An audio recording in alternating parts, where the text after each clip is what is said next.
पूरे ब्रह्मांड में जहां जहां देवी देवता विराजमान है, तीर्थ विराजमान है, महाराज काशी की वो ज्ञान वापी का मात्र दर्शन कर लेने पर सारे तीर्थों के स्नान का पुण्य फल प्राप्त हो जाता है। वो ज्ञान वापी का मात्र दर्शन कर लेने पर।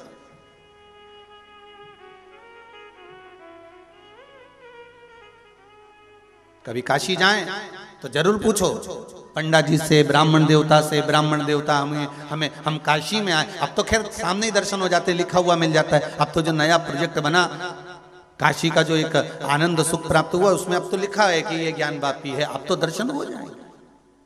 पर पूछना चाहिए, हमें धन्वंतरी का उस कूप का दर्शन करना है, आचमन करना है, हमें ज्ञान वापी का दर्शन करना है। काशी मंदिर में कहाँ है वो ज्ञान वापी, जिस वापी का वर्णन स्कंद पुराण करती है, मत्स्य पुराण करती है, जिस ज्ञान वापी का मात्र आचमन कर लेने पर सारे तीर्थों के नदी, तालाब, बावड़ी, सरोवर, कुंडों का, झीलों का एक आचमन का सुख प्राप्त हो जाता है, स्नान का सुख मिल जाता है।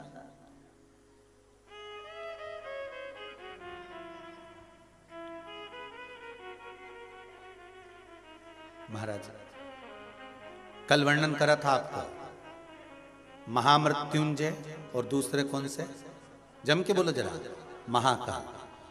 देखो जितने लोग आस्था पर कथा सुन रहे हैं, जितने मोबाइल पर सुन रहे हो, बड़े ध्यान से कथा सुनना। महाराज जी कल वर्णन करा था महामृत्युंजय और महाकाल, इनके मध्यस्थ में कौन सा कूप है, धन्वंतरी कूप, जिसके 8 घाट और 8 का जल अलग। आज अभिमुक्तेश्वर और विश्वेश्वर, विश्वेश्वर मतलब विश्वनाथ, और इन्हीं के उस सुंदर प्रांगण में अगर विराजमान है तो ज्ञान वापी। ज्ञान वापी मतलब समझ जाना, कुआं, छोटा बावड़ी, छोटा सा कुआं। कुएं को हमारे यहाँ पर जो छोटा कुआं होता है उसको लोग, कई लोग कुइया पे बोलते हैं, छोटा कुआं। उसकी जो आकृति होती है वो छोटी होती है। महाराज कितना सुंदर लिखा है स्कंद पुराण के अंदर, काशी खंड में ज्ञान वापी का वर्णन करते हुए श्री वेद व्यास जी महाराज वर्णन कर रहे हैं। तुमरुका जी चंचुला देवी से कर रहे हैं, देवाधिदेव महादेव उस पावन चरित्र को श्रवण कर रहे हैं, और श्रवण कर कर मंद मंद मुस्कुरा रहे हैं। अर्धांगिनी जगजननी जगदम्बा माँ आद्य शक्ति पार्वती बैठी हुई हैं, और कथा सुनते सुनते भगवान शंकर के चेहरे पर प्रसन्नता आ गई जब ज्ञान वापी का नाम आया।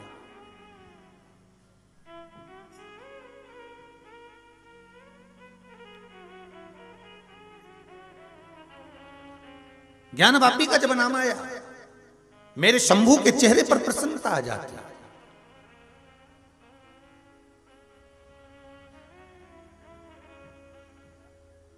जैसे उज्जैन नगर में जाओ, महाकाल बाबा का दर्शन करा, 84 महादेव करे। 84 महादेवों में जो 40वें नंबर के महादेव हैं, कौन सा नंबर के, 40वें नंबर। 84 महादेवों में जो 40वें नंबर के महादेव हैं, जिनका नाम है कुंडेश्वर महादेव।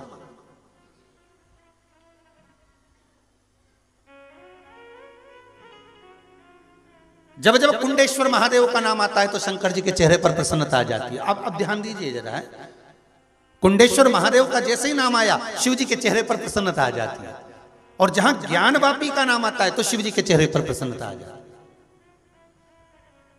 अब सोचिए, ये जो धर्म पत्नी होती है, ब्याह कर कर जब आती है तो पति से खोद खोद कर पूछती है धीरे धीरे, क्यों जी कॉलेज लाइफ कैसी रही, स्कूल कैसा रहा, कितने फ्रेंड थे, कितने लोग थे। अब वो जो खोद खोद के पूछ लेती है, और उसको मालूम पड़ जाता है कि इनकी दोस्ती थी, ऐसा था वैसा था। और जब फिर शादी के 8-10 साल निकल जाएं, और जब फिर पत्नी कुछ कहने वाली रहती है और वही फ्रेंड सर्कल में किसी एक का नाम ले देती है, तो फिर पति के चेहरे पर प्रसन्नता आ जाती है। शिव महापुराण को हमें बहुत गहराई तक लेकर नहीं चलना कि हम उसको समझ ही ना पाए, अपन तो अपने ऊपर लेकर चलो तो शिव महापुराण बड़ी जल्दी समझ में आई है। और मानसरोवर शिव पुराण है, कितना कितना सरोवरों के अंदर क्या क्या भरा पड़ा है, समुद्र के अंदर क्या क्या भरा पड़ा है, तालाब और बावड़ी में क्या क्या भरा पड़ा है, तुमको मालूम है क्या? अंदर डूबोगे तब तो निकलेगा। अब पति तो बेचारा भोला, पति भोला है, वो बहुत प्रेम से सब कुछ बता देता है। अच्छा हम तो कॉलेज पढ़ते थे, ऐसा था वैसा था, एक बार ऐसा हो गया, एक बार वैसा हो गया, और यूं हो गया, और फिर उसने सब जगदम्बा ने सुन लिया।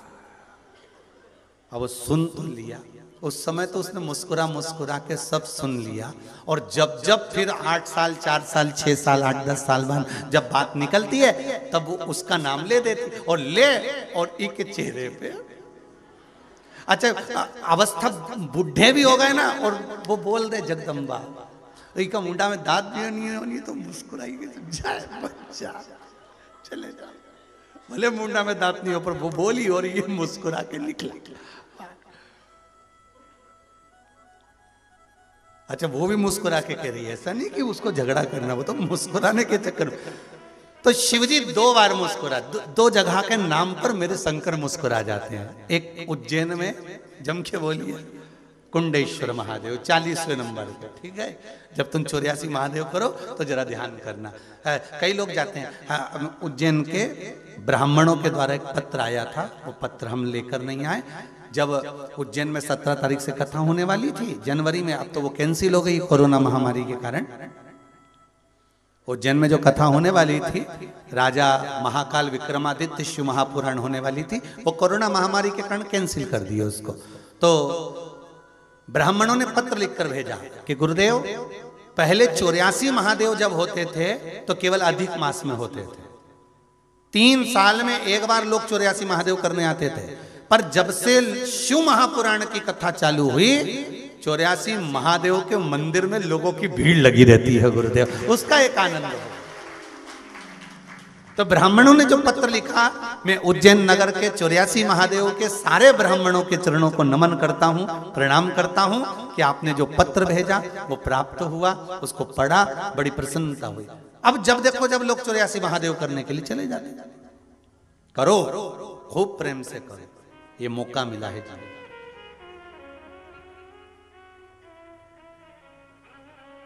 उन्होंने नीचे लाइन में लिखा है, और अच्छा छपा हुआ पत्र आया, जैसे ये गुड़िया ने पत्र भेजा ना, जिसने भी क्या जोरदार छाप के लिख के कितना जोरदार पत्र भेजा कि मेरे दादा सही हो गए, इसलिए मैं प्रसन्नता में इतना जोरदार पत्र लिख रही हो। तो ऐसा ही उन्होंने भी पत्र लिख कर भेजा कि एक लाइन लिखी उन्होंने नीचे कि आप भी 84 महादेव करने पधारो। हमने कहा तो जाए, फिर कोरोना दादा तो जाए, आने को मना नहीं। जितने लोग आस्था पर कथा सुन रहे हैं, जितने लोग मोबाइल पर सुन रहे हैं, सब तैयारी में बैठे हैं, बस इधर से आवाज आई। अभी गोवर्धन जी जाने वाले थे और आधे से ज्यादा ने तो टिकट कैंसिल करा दिए थे, और जिनने कैंसिल नहीं कराया वो पहुंच भी गए। और पहुंच गए तो गोवर्धन दादा ने कहा कि जब व्यासपीठ से मना कर दिया कि मत जाओ कोरोना महामारी में, क्यों आए, तो उन्होंने भी जो धड़ाके से बरसाया, ऐसा बरसाया, ऐसा बरसाया, जो गए उन्होंने आकर सूचना दी, गुरुजी खूब गिरे, अरे दादा खूब बरसा, फिर ठंड के मैं पड़ूं, पानी के मैं गिरूं, और कोहरा के मैं हूं। अब पहुंच तो गए।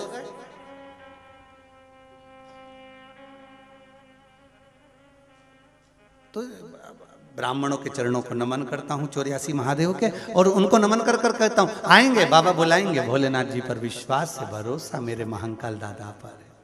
मेरा कुंडेश्वर महादेव जिसका मात्र आनंद, जिसका नाम ले और शंकर मुस्कुरा दे, तो हम भी तो जरा उसका नाम लेकर एक बार शंकर जी को मुस्कुरा दे।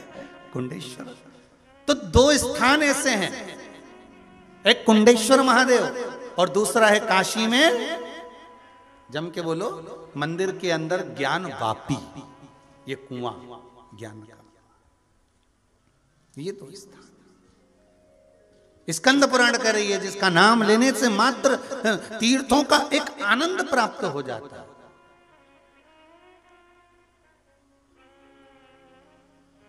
और दोनों वन है। जहां पर ज्ञान वापी है वो नंदन वन है। कौन सा वन है? काशी। काशी को क्या कहते हैं शास्त्रों में? नंदन वन। और जिस जगह पर कुंडेश्वर महादेव विराजमान है ये भी महाकाल वन।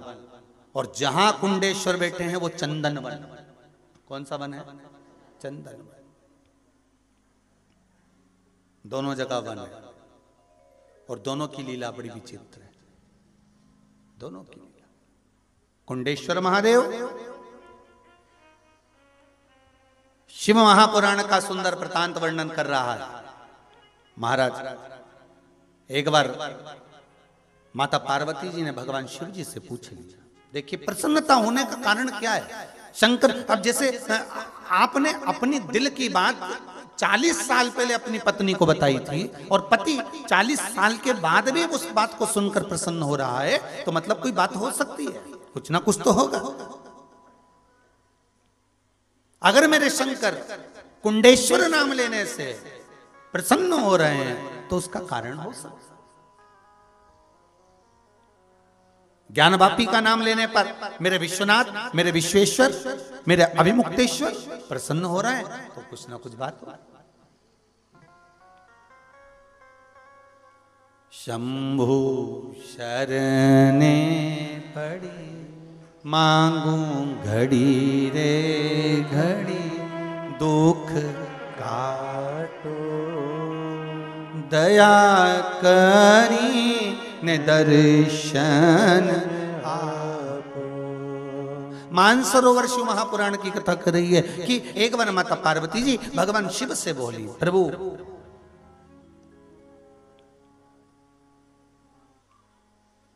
शिव जी बोले बोलो पार्वती क्या हुआ? पार्वती जी कहती हैं महाराज मेरे को बहुत दिन हो गए विरक कार्तिकेय नजर नहीं आ रहा है। मेरा पुत्र विरक कार्तिकेय नजर नहीं आ रहा है।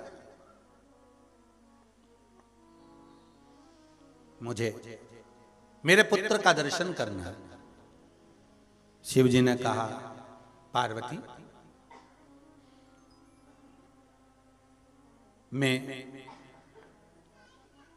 मेरे गण को बुलाता हूं और उसको कहता हूं कि जाकर पता करे कि विरक कार्तिकेय गए कहां हैं। शिव जी ने आवाज लगाई, नंदी को बुलाया। नंदी तुम जाओ जरा पता करो कि विरक कार्तिकेय है कहां। नंदी जैसी जाने लगे माता पार्वती जी ने आवाज दे दी, नंदी रुको जरा।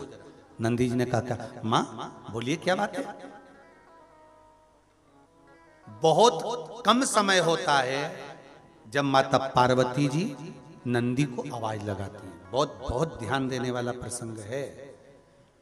घर का पुरुष ड्राइवर को बोले गाड़ी लगाइए, गाड़ी लेकर आइए, गाड़ी में लेकर चलिए। पर शिव महापुराण की कथा कहती है घर की माता अगर पर पुरुष को बुला रही है तो उसको बुलाने से पहले शिव महापुराण की कथा कहती है मेरे भारत की भूमि के संस्कारों को लीजिए, शंकर की कथा को लीजिए कि पार्वती जी कभी नंदी को आवाज नहीं लगाती थी पलटकर, पहले शिव जी से कहती थी कि नंदी को बुलाइए। भारत भूमि की माताओं को ये सीखना चाहिए, घर की बेटियों को जो सीखना चाहिए, घर की बहुओं को सीखना चाहिए। डायरेक्ट ड्राइवर से बात ना करते हुए पहले पति से कहो आज मुझको जाना है, आज मुझे दुकान पर आना है, आज मुझे बच्चों के स्कूल जाना है, आज मुझे ट्यूशन जाना है, आप ड्राइवर को भेज देना। फिर पति उस ड्राइवर को भेजेगा, कहकर भेजेगा घर जाओ माता जी जाने वाली हैं, दीदी जाएंगी आपकी, ऐसा करेंगे, जाओ और उनको वहां लेकर जाना। क्यों? क्योंकि पति को इस चीज का भान होना चाहिए माताओं की ओर से कि आपने ड्राइवर भेजा है और मैं उनको लेकर जा रही हूं। इसको मर्यादा कहते हैं, इसको संस्कार कहते हैं। पर आज का समय बड़ा विचित्र है महाराज, बड़ा विचित्र। पत्नियां कहे दे हमारा कोई अधिकार नहीं है क्या गाड़ी पे? तुमने ड्राइवर रखा, तुम तनख्वाह दे रहे हो, मतलब तुम्हारी चलेगी? तो बेचारा भेरू भी कह देता जगदम्बा तू चला लेती। अब क्या बोले, अब उसको तो मालूम है कि शिव महापुराण की कथा में क्या लिखा है, राम जी की कथा में क्या लिखा है।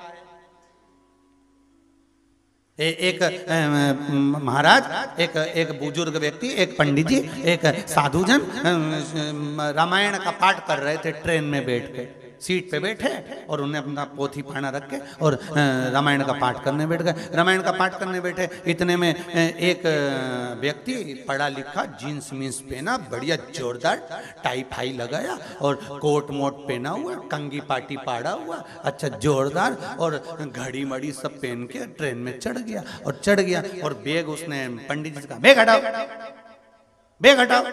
पंडित जी रामायण पढ़ते पढ़ते कुछ बोले ही नहीं।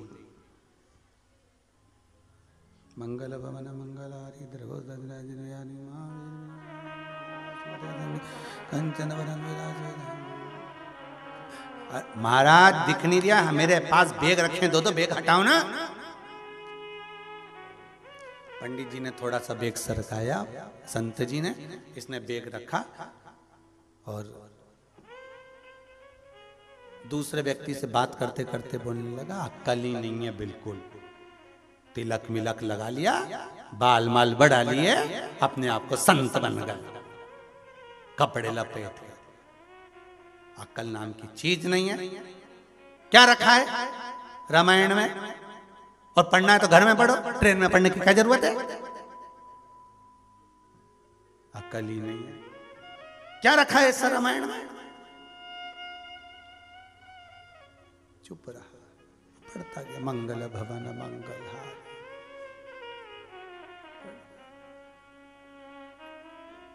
थोड़ी देर बाद इसने बैग रख के उधर गया दरवाजे के पास, देखा तो एक ही जगदम्बा ही नीचे चढ़ी ट्रेन में, चिल्लाया, दौड़ के आया, चेन खींचने लगा। पंडित जी ने पूछा क्या हो गया है, ट्रेन की चेन क्यों खींच रहा है? दिखा नहीं रहा, 500 रुपए जुर्माना। अरे भले लग जाए, पत्नी रह गई स्टेशन पे। पंडित जी बोले अभी तू ही पूछ रहा था रामायण में क्या है, सही से सुन लेता या पढ़ लेता तो मालूम पड़ जाता कि राम जी महाराज जब नाव में चढ़े थे गंगा पार होने के लिए, सबसे पहले सीता जी को चढ़ाया था।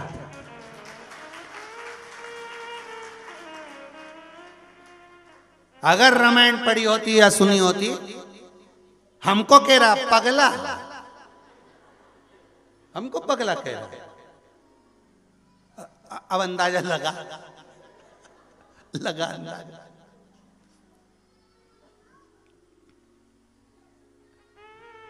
अच्छा, बड़ा विचित्र बात,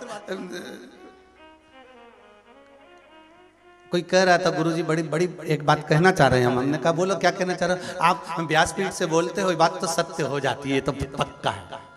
तो हमने कहा हमने भी आजमाया है कि कहते हैं तो सत्य हो जाती है। हम भी हमेशा कहते थे हम भी पगले और कथा सुनने वाले भी पगले, और भगवान ने ऐसी सुनी कि हमारे सीहोर में दुनिया भर का सबसे बड़ा पागल खाना खुल रहा है, काम भी चालू हो गया, 1 मंजिल का बन भी गया 15-20 एकड़ में। हमने कहा क्या बन रहा है? कि पागल। हमने कहा गजब, भगवान गलत नहीं किया, बिल्कुल सत्य किया कि पगले ही गए। अब कह सकते हो कि सीहोर वाला महाराज पागल है, अब कहने में पीछे नहीं, पगलो।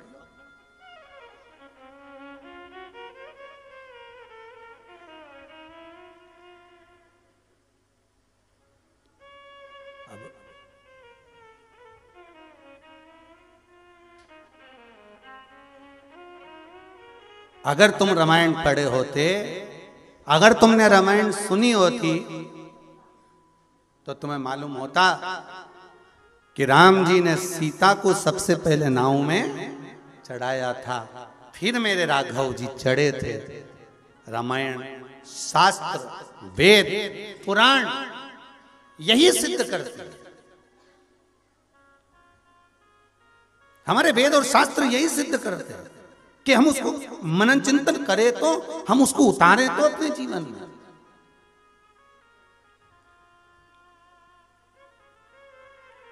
महाराज हम उतार ही नहीं रहे उसको। केवल रामायण को रामायण समझ रखा है, केवल गीता को गीता समझ रखा है, भागवत को भागवत केवल समझ रखा है, शिव पुराण को केवल शिव पुराण नहीं। उसमें क्या लिखा है हमें अपने जीवन में उतारना है। माता पार्वती जी ने कभी नंदी को आवाज नहीं लगाई, भगवान शिव बुलाते थे नंदी को और पार्वती जिस पर बैठ कर जाती थी, वो भी शंकर जी के साथ। मां जगत जननी ने नंदी को जब भगवान शिव ने भेजा कि जाओ जाकर विरक कार्तिकेय को ढूंढ कर लेकर, कहां है जरा पता करो। नंदी जाने लगे, पार्वती जी ने आवाज लगाई, नंदीश्वर रुकिए, हे नंदीश्वर रुको, आप कहां जा रहे हो? स्वामी की आज्ञा का पालन करने के लिए, विरक कार्तिकेय को मैं ढूंढने के लिए जा रहा हूं। ओ मां नंदीश्वर से कहती है, नंदीश्वर रुकिए, एक काम करो कि हमारा पुत्र है तो हम ढूंढने चलते, हम ढूंढने चलेंगे। चलिए, शिव जी ने कहा चलो पार्वती बैठो नंदी पर। शंकर और पार्वती नंदी पर बैठ गए। महाकाल वन में, महाकाल वन मतलब आज के समय उसको उज्जैनी कहते हैं, महाकाल वन।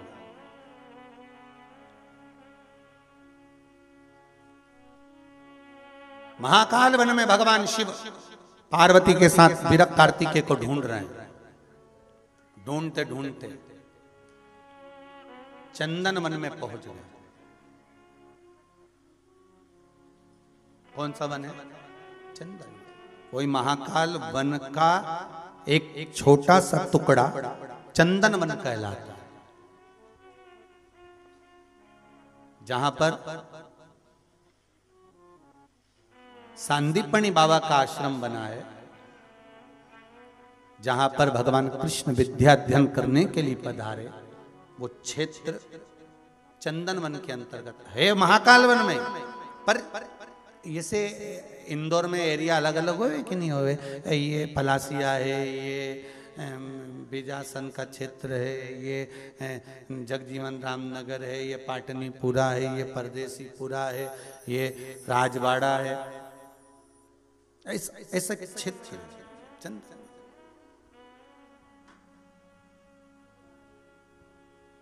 महाराज शिव उस क्षेत्र में पहुंच गए, वन में पहुंच गए। पहुंचते से वहां पर जैसे पार्वती जी पहुंची हैं नंदी पर बैठकर, और विरक कार्तिकेय को जब ढूंढने का प्रयास किया गया है, विरक कार्तिकेय को जब ढूंढ रहे हैं और ढूंढते ढूंढते विरक कार्तिकेय को पार्वती मैया वहां एकदम थक सी गई, थक गई।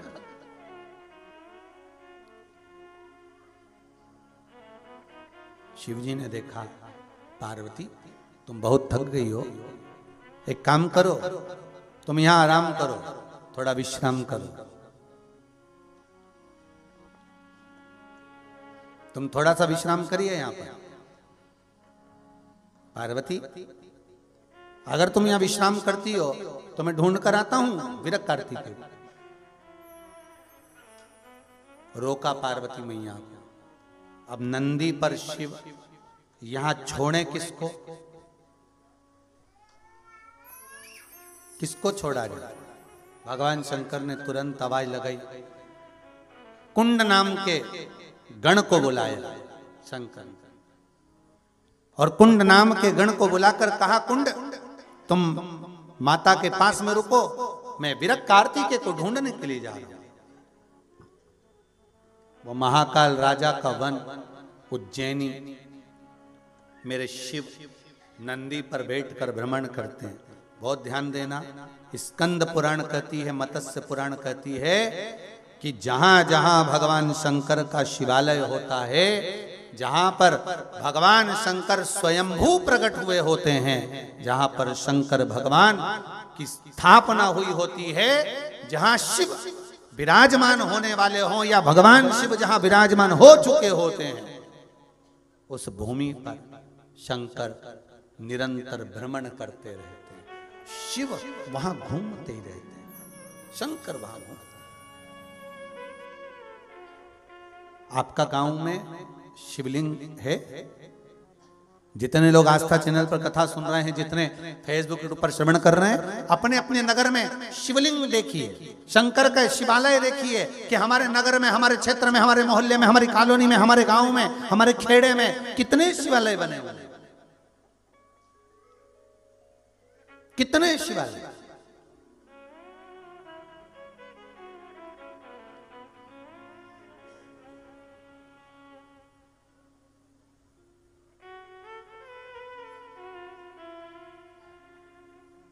अरे भारत की भूमि पर ऐसे ऐसे शिवालय हैं जिन शिवालय पर सुबह रात को ताला लगा और सुबह जाकर दर्शन करने के लिए शिवालय का दरवाजा खुलता है तो शिवलिंग पर जल चढ़ा मिलता है। उनका भी वर्णन आएगा, उनका भी स्मरण आएगा। भारत की भूमि पर ऐसे शिवालय हैं कि जहां शंकर भगवान के शिवलिंग पर बिजली गिरती है और शंकर के टुकड़े हो जाते हैं, और एक ब्राह्मण, एक मंदिर का पुजारी, सेवा करने वाला मक्खन से शिवलिंग को जोड़ देता है, वो बिजली महादेव मना ली।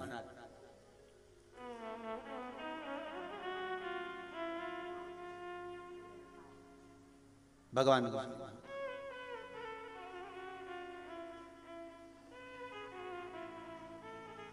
भारत की भूमि पर ऐसे शिवालय हैं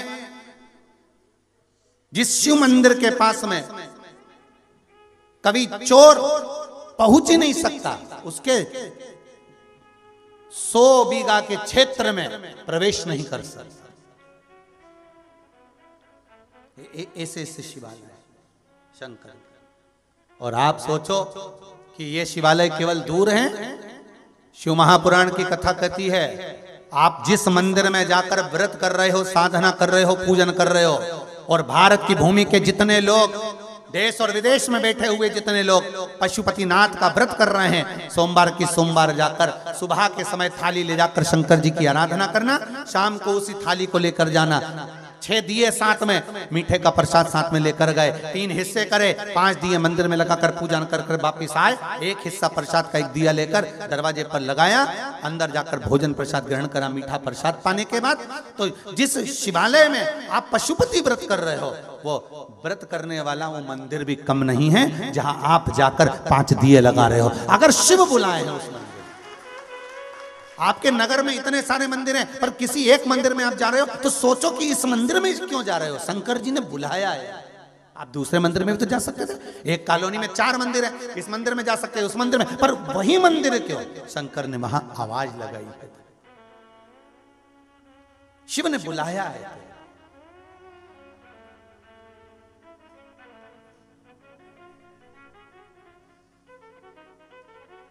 और शिव अगर बुलाए हैं, महाराज शंकर ने अगर बुलाया है तो कुछ कृपा जरूर करेगा। ये यहाँ पत्रों में लिखा है, किन किन्हों ने अपने अपने पत्रों में बड़ी बड़ी सुंदर सुंदर बातें वर्णित करी है। एक ये पत्र है, मेरा नाम बब्बी है, मेरा पांव का एक्सीडेंट हो गया था, हड्डी टूट गई थी पांव की, डॉक्टरों ने कह दिया था तुम कभी चल नहीं पाओगे। हड्डी भी टूटी तो ऐसी जगह से टूटी कि आपका पूरा पांव बेकार हो गया है, आप चलने के लायक नहीं रहोगे। पर शंकर भगवान की कृपा से ऑपरेशन हो भी गया तो तुम चलोगे नहीं, ये डॉक्टर बोल दिए थे, लिखा है।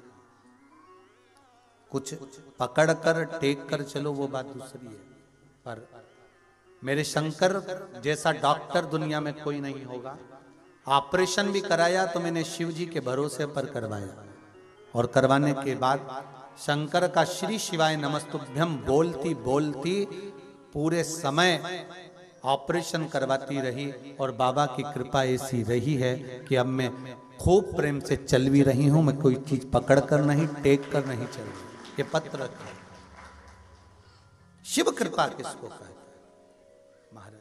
शंकर की दया किसको कहते हैं?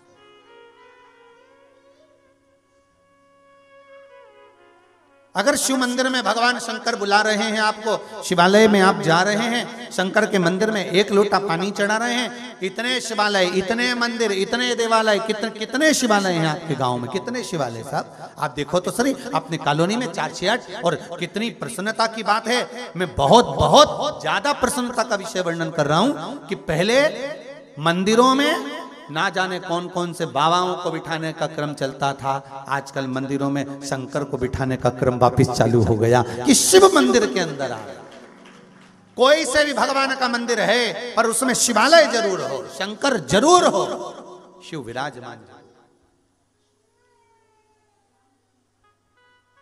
पहले लोगों ने शंकर जी को बाहर निकाल दिया था, आज शिव अंदर भी आ गया और आपके दिल में भी आ गया। इसकी प्रसन्नता होना चाहिए कि शिव आपके भीतर प्रवेश कर गया है, शंकर आपके भीतर उतर गया है। किसी भी शिवालय में जाओ, कोई शिवालय साधारण नहीं है, कहीं भी शिवालय।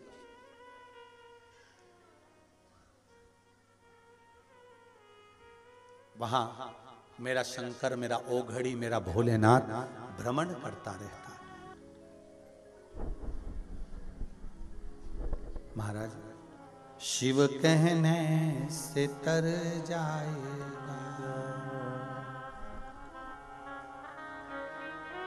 भगवान शंकर के नाम का मात्र स्मरण, स्तुति, भजन, स्मरण। अब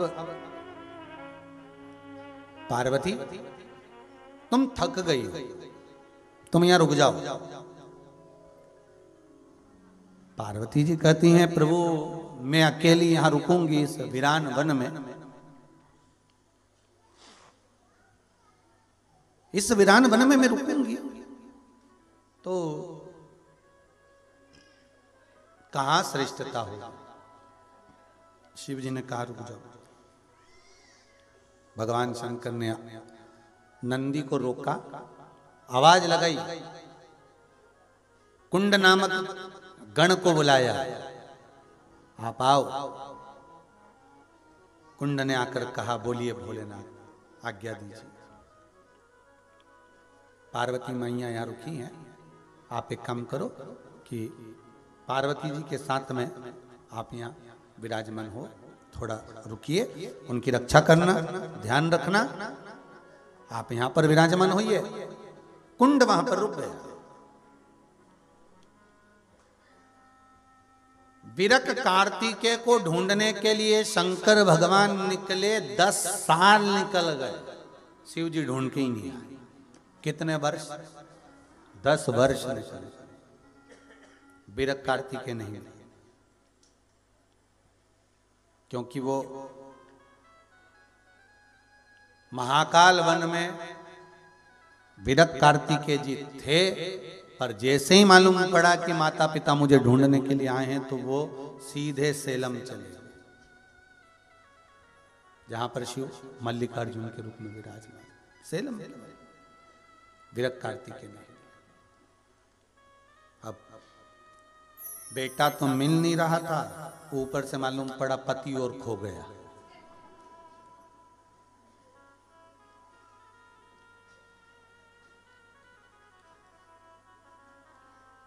बहुत लोगों के साथ ऐसा काम हो जाता है।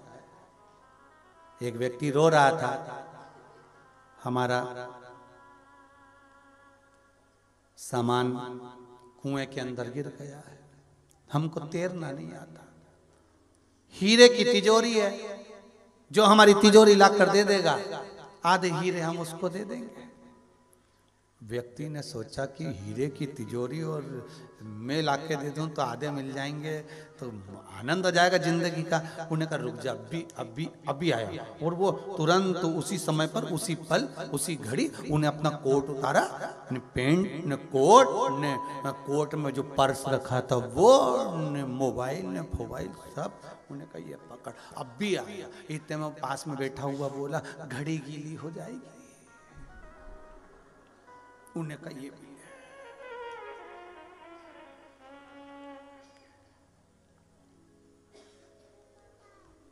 अब तुम जब चढ़ के आओगे, गले की चेन कहीं टकरा गई, टूट गई, तो अब भी आया। और वो जो कुएं में कूदा, नीचे गया, तिजोरी तो नहीं मिली ना, भाटा जरूर मिल गया, तिजोरी तो नहीं। ऊपर आते से हापड़ी भरता भरता बोला कहां गया रे? वो की कोई हीरे की तिजोरी थी, वो तो जितना ये पेड़ा था वो भी लेके चला। अब ये अकेला एक डंडा उठा के ऐसा घुमा दिया। वहीं से एक संत निकल के जा रहे थे, उन्होंने पूछा क्या हुआ? कपड़े चले गए, घड़ी चली गई, चेन चली गई, सामान चले गया, तो डंडा क्यों घुमा रहा है? कोई मुझे नहीं ले जाए। इतने में संत ने कहा तुझे कोई नहीं ले जाएगा, पर वो यम के दूत अगर आ गए तो तेरी आत्मा को खींच के जरूर ले जाएंगे। इसके उद्धार के लिए तू अपने भगवान का भजन करना प्रारंभ कर दे, यही जीवन का सुख है। नहीं तो जाना तो सब कुछ है। अरे रास्ते में सब मिलेंगे साहब, तुम यहां से इंदौर तो जाओ, बीच में टोल टैक्स भी मिलेगा। बोला मिले कि नहीं मिले? एक नहीं, दो दो तीन तीन मिलेंगे। भोपाल जाओगे तो बीच में टोल टैक्स मिलेगा, आसपास में होटलें भी मिलेगी, ढाबे भी मिलेंगे, चाय की दुकान भी मिलेगी।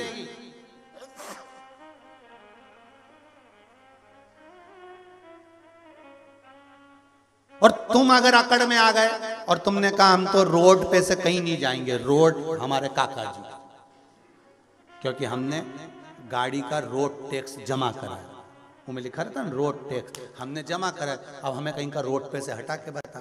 इतने में आ गए वही, उन्होंने कहा सीटी बजाई, हट रही है कि नहीं हट रही है? उनने फिर सीटी बजाई, और तुम तो कहते हमारा काका जी की रोड, हमने टैक्स जमा करा, काय को हट? तो वो कहेंगे हट रहा है, फिर उन्हें सीटी बजाई, हट जा, हमारे काका जी की हमने टैक्स जमा करा।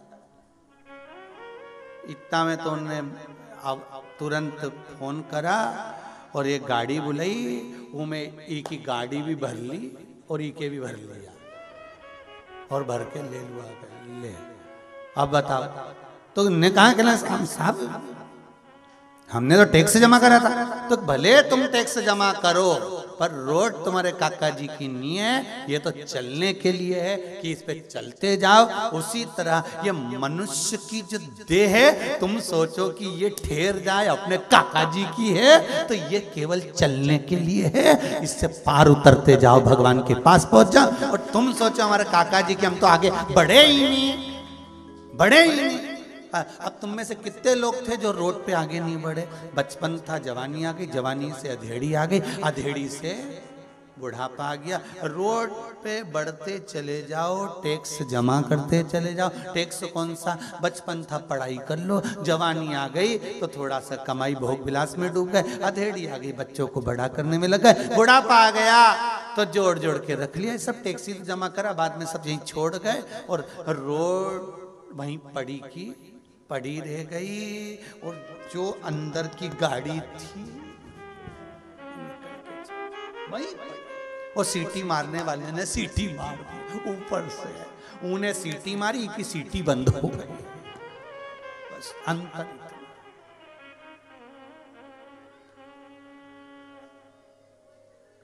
और फिर निवेदन है, वो सीटी मारे और तुम्हारी गाड़ी आगे बढ़े, उससे अच्छा है बढ़ाते चलो। बढ़ते चले।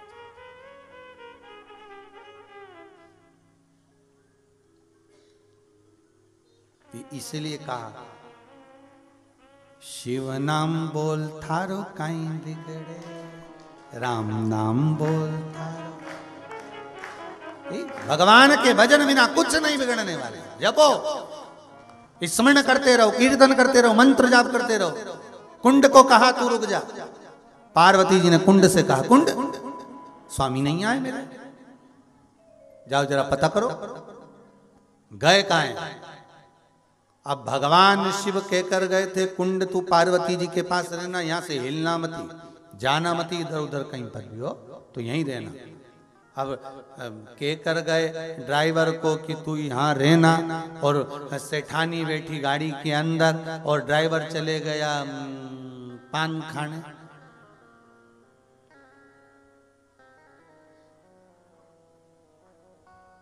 सेठ जी से, सेठ जी तो बोले थे कि यहीं रहना। शिव जी ने कहा कुंड तुम पार्वती जी के पास में रहना। अब पार्वती जी के पास में कुंड बैठा। अब पार्वती जी कह रही जाओ कुंड जरा स्वामी को देख कर आओ, वो मेरे पुत्र का पता लगाने गए थे, बिरक कार्तिक है, उनको मिला नहीं क्या अभी तक, 10 वर्ष हो गए गए हुए, जाओ जरा पता करो। अब कुंड तो कुंड पे बैठे आराम से। अब नंदी का स्वरूप तो आप जानते हो कि उनके 2 सींग थे और मुख बेल का था। श्रृंगी को भी जानते हो, दुबरे पतरे से हड्डियों के ढांचे जैसे थे। भृंगी को भी जानते हो, भृंगी भी हड्डी के ढांचे। अब उनका मुख अलग, ये शरीर स्वरूप अलग। और कुंड कैसा था तो का कुंड कैसा था तो के 10-20 मल्लाहों को मिला दो, अच्छे अच्छे पहलवानों को, और उनके शरीर को एक कर दो, और कुंड वैसा था बैठा, और कान उसके बड़े बड़े, और वो भी ऊपर से नीचे की ओर लटके। पार्वती जी को लगा कि कुंड ने सुना नहीं, मैंने कहा कि जाओ जरा पता करके आओ स्वामी कहां है, कुंड ने नहीं सुना। तो पार्वती को लगा हो सकता है इसके कान जो है ना ऐसे बड़े की जगह खड़े की जगह नीचे लटक गए, तो इनके आवाज नहीं आ रही। तो कई बार सासुन बहू को बोलती हैं कि बेटा वो ऐसा कर लेना, और बहू नहीं सुनी हो तो सास रसोई घर में जाके तो देखेगी क्यों रही, मेरी चाय क्यों नहीं लाई, मैं तो इतनी देर से बोली। तो तब सास के समझ में आया तो उन्हें हेडफोन कान में से निकाला बहू के, और फिर किया चाय ला दे जगदम्बा। तो इनको लगा कि ये जो कान थे वो सीधे खड़े थे, तो लटक गए, लटकने के कारण इनके सुनाई दे ही नहीं रही।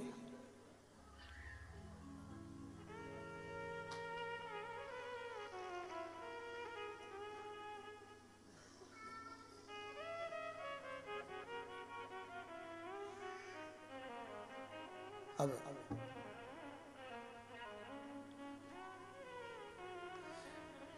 ठंड में सबसे ज्यादा फायदा पतियों का है। बस वो एक बात सीख जाए, ठंड में मुझे सुनाई नहीं दे रहा है, बस इतनी सी बात सीख जाए, ठंड बहुत तेज पड़ रही है और मुझे सुनाई नहीं दे रहा है, इसमें पतियों का फायदा। क्योंकि ये बोलेगी कि गुड़ लाओ, तिल्ली लाओ, न चक्की लाओ, न जाओ बाजार से ये लाओ, मेरे तो कान की आवाज चली गई ठंड के कारण। अब सुनाई कम दे रहा है, तू एक कप चाय बना ला, तो चाय पी के जो कप गरम लेगा तो उससे कान ओके बाद तुम्हें सुनाई दे जाएगा। हाँ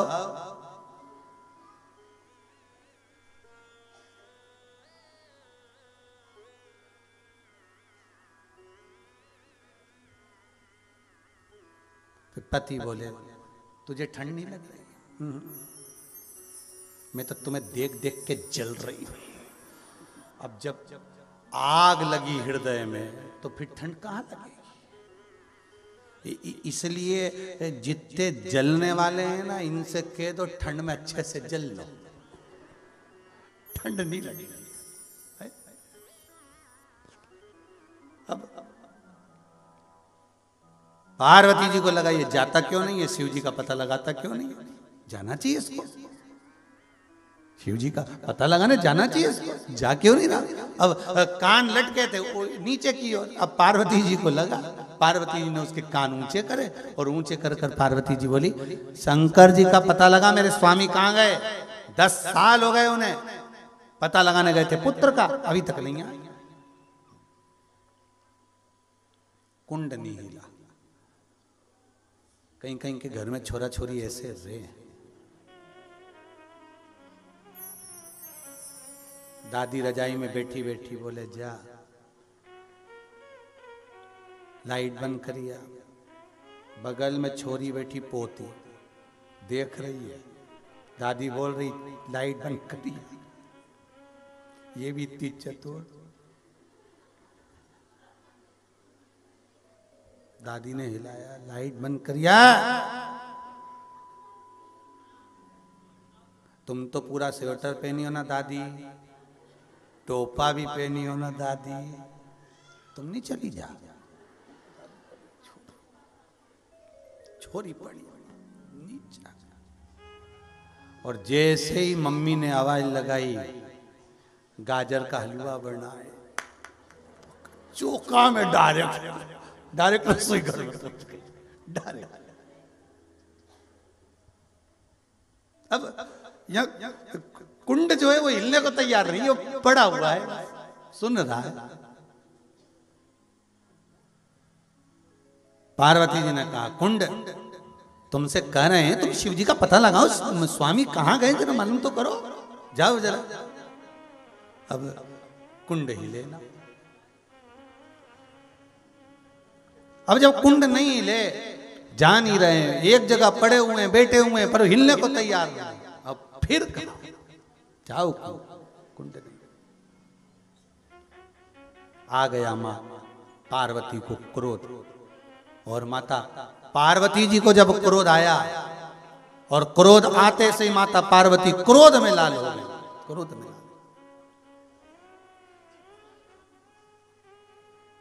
और क्रोध में लाल होकर माता पार्वती जैसे ही क्रोध में लाल हुई, और क्रोध में लाल होकर माता पार्वती ने कहा कुंड मैं तुम्हें श्राप देती हूं कि तुम मृत्यु लोक में जाकर विराजमान,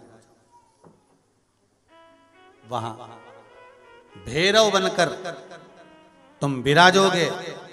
कुंड मृत्यु लोक में आ गए। महाराज रो रहे हैं, मां कृपा करो, मुझे स्वामी कहकर गए थे, मुझे भगवान बोल कर गए थे, मुझे प्रभु कहकर गए, मुझे भगवान कहकर गए कि तुम माता के पास में रहना, माता के करीब रहना। फिर क्यों मैं जा सकता हूं, कैसे जाऊं मैं मां, आप बताओ। माता ने तो श्राप दे दिया, पर कुंड ने पूछा मां कुछ करुणा करिए। मां ने कहा तो एक शिव की आराधना शिवलिंग के रूप में करना, बाबा तेरे को दर्शन देने के लिए वहां आएंगे। और कुंड ने वहां शिव की आराधना में अपना जीवन लगाया। शिव जी आकर प्रकट हो गए, शंकर जी जैसे प्रकट हुए। कुंड ने कहा प्रभु मां ने मुझे श्राप दिया है, आप इस श्राप से मुझे मुक्त कर दो। शंकर जी ने कहा क्यों चिंता करता है कुंड, तूने आद्य शक्ति जगतजननी जगदम्बा की सेवा करी है, रक्षा करी है, वहां बैठकर आराधना करी है, और मेरी आराधना तूने करी है। शिव कहते हैं सुन कुंड, मैं तेरे लिए अपनी आद्य शक्ति के साथ शिवलिंग के रूप में यहां विराजमान हो जाता हूं। मेरा नाम कुंडेश्वर महादेव है। कई लोगों के मन में रहता है कि रोज कथा आती है, हर 8 दिन में, 7 दिन में, 10 दिन में, 15 दिन में कथा चलती है, सत्संग चलता है, तो क्या उस सत्संग का लाभ क्या है? उस सत्संग का हमको आनंद लाभ क्या है? हमें लाभ किस तरह का प्राप्त हो? एक बार विश्वामित्र जी और वशिष्ठ बाबा दोनों में एक बात पर प्रसंग छिड़ गया। विश्वामित्र जी कह रहे हैं कि तप बड़ा है, और वशिष्ठ बाबा कह रहे हैं कि सत्संग बड़ा है। अगर आज के समय में कोई आपसे पूछे कि भैया तप बड़ा है कि सत्संग बड़ा है, तो आप लोग तो तुरंत जवाब दे दोगे कि भाई सत्संग बड़ा होना चाहिए, क्योंकि हम उसी से तो सब कुछ सीखते हैं।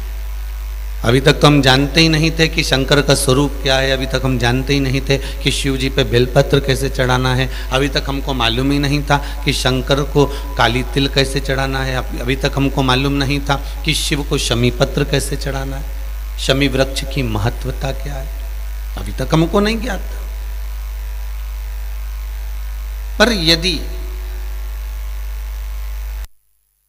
कहीं से प्राप्त हुआ है, हमको अगर कहीं से ज्ञात हुआ है, तो ये हमें ज्ञात कहां से हुआ? सत्संग से ज्ञात। हमें भगवान के सत्संग से, भजन से, कीर्तन से, स्मरण से हमको प्राप्त हुआ कि हम जो प्रवचन सुनते रहे, हम जो शिव महापुराण का सत्संग करते रहे, हम राम कथा का सत्संग करते रहे, हम कृष्ण कथा का सत्संग करते रहे, हम गीता का सत्संग करते रहे, जनमानस में जितने कथाकार हैं जो निरंतर व्यासपीठ पर बैठकर आपको प्रतिदिन व्यास जी महाराज कथा सुनाते रहे, इन व्यास जी महाराज से, इन कथाकारों से हमने जो ग्रहण करा, उसी से तो हम परमात्मा को पहचान पाते, उसी से तो हमें भगवान की पहचान होती है, और उसी से हम जान सकते हैं कि हाँ ये परमात्मा का ये स्वरूप है, ये भगवान का ये स्वरूप है। हम तुरंत भगवान की भक्ति को पहचानने का प्रयास केवल एक सत्संग से कर सकते, और सत्संग बिना वो मिल ही नहीं सकता। अगर महाराज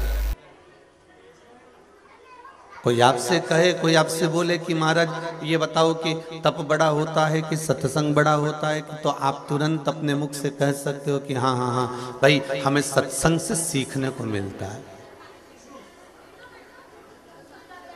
हमें सत्संग से भगवान की भक्ति का एक आनंद सुख प्राप्त होता है, हमें सत्संग से सीखने को मिलता है। अभी पालानी पढ़ाए सत्संग वाला से, अभी पालानी पढ़ाए डमरू वाला से। सत्संग सीख देता है। बहुत ध्यान देना महाराज जी आज की कथा को, मानसरोवर शिव महापुराण की कथा चल रही है, बिल्कुल ध्यान से भटक ना जाए उसका स्मरण रखिएगा। तब थोड़ा सा अहंकार दे सकता है। आप बैठे हो, तप कर रहे हो, साधना कर रहे हो, आप अविरल भक्ति में डूबे हुए हो, तब थोड़ा सा अहंकार दे सकता है, तब थोड़ा अभिमान दे सकता है, पर सत्संग अहंकार देगा क्या?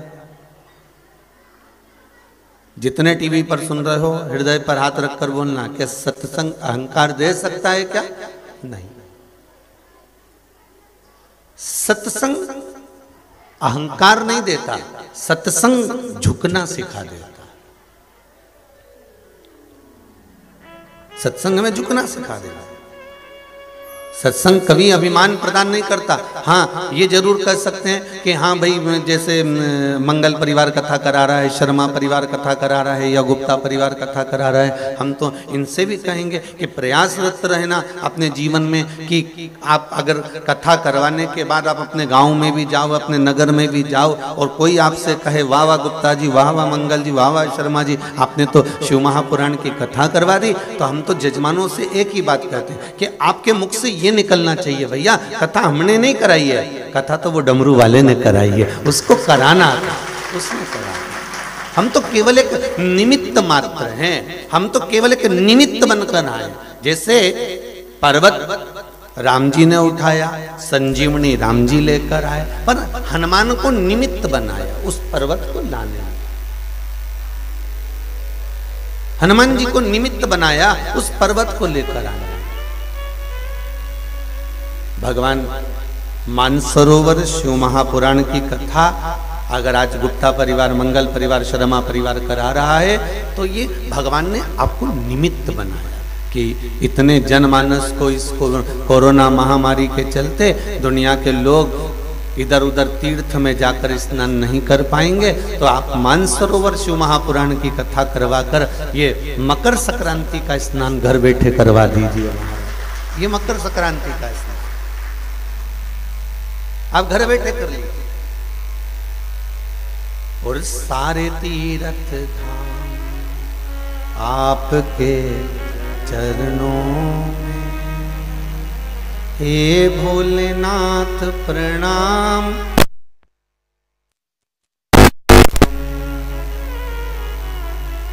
सारे तीर्थ, सारे तप, सारी साधना, सारा भजन, सारा स्मरण, सारा दान, सारा पुण्य, सारा सत्कर्म मेरे शंकर के पास है। सब कुछ, सब कुछ।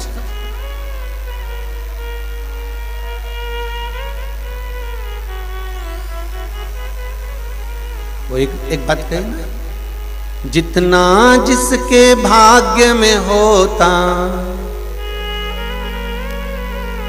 जितना जिसके भाग्य में होता, उतना ही फल पाता है।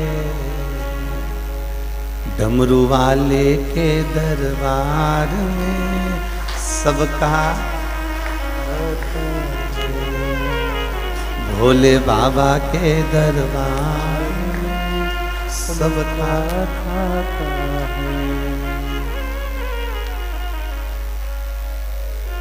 उसके पास में वो पोथी रखे ना रखे, ये हिसाब किताब करने का जो सारा मुद्दा है ना, भगवान शंकर जी ने अपने छोटे वाले छोरे को दिया। किसको? जम के बोलो जरा, गणेश जी महाराज को।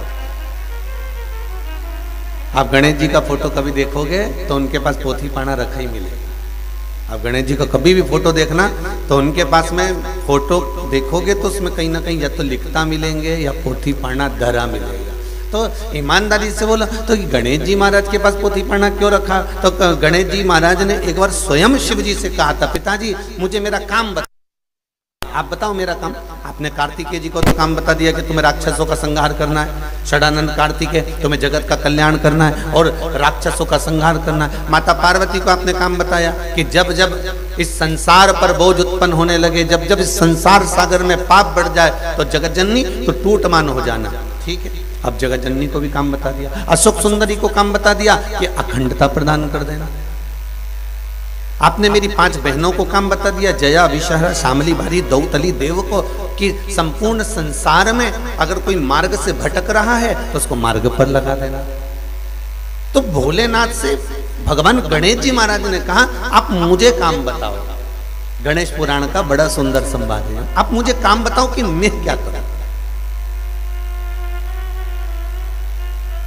भगवान कहते हैं, सुनो गणेश, तुम सृष्टि का लेखा जोखा रखो। और लेखा जोखा कौन सा रखना है? 2 फाइलें होती हैं, एक में दूध वाले का हिसाब रहता है और एक फाइल में दूध वाले का, अखबार वाले का और ट्यूशन का और सारे हिसाब रहते हैं। और एक फाइल ऐसी होती है कि पति बेटा कितना लेके आया और अलमारी में कितना धरा और किसको दिया और किसने लिया, उसका हिसाब होता है। बोलो है कि नहीं? 2 डायरी। भगवान ने कहा 1 डायरी तो मैंने धर्मराज को दे रखी है, भोलेनाथ जी बोले यमराज को दे रखी, चित्रगुप्त महाराज को। उसके पास में सारे जो पाप कर्म करने वाले हैं, बेकार कर्म करने वाले हैं, उनका हिसाब रहता है और पुण्य करने वालों का भी हिसाब रहता है। उनके पास में दूध का और बिजली के बिल का और ट्यूशन का हिसाब है। फिर गणेश जी ने कहा मैं कौन सा हिसाब रखूं, अब आप बताइए। तब भगवान शंकर ने कहा कि तुम सत्संग का हिसाब रखना कि किसने कितना भजन किया हुआ है। महाराज कौन कितना भजन करा है, कौन कितना स्मरण करा है, कौन कितना कीर्तन करा है, कौन ने मंत्र जाप करा, कौन ने नाम जाप करा, कौन ने स्मरण करा, कौन ने क्या कीर्तन करा, उसका हिसाब तुम्हारे पास में होना चाहिए, तुम्हारे पास।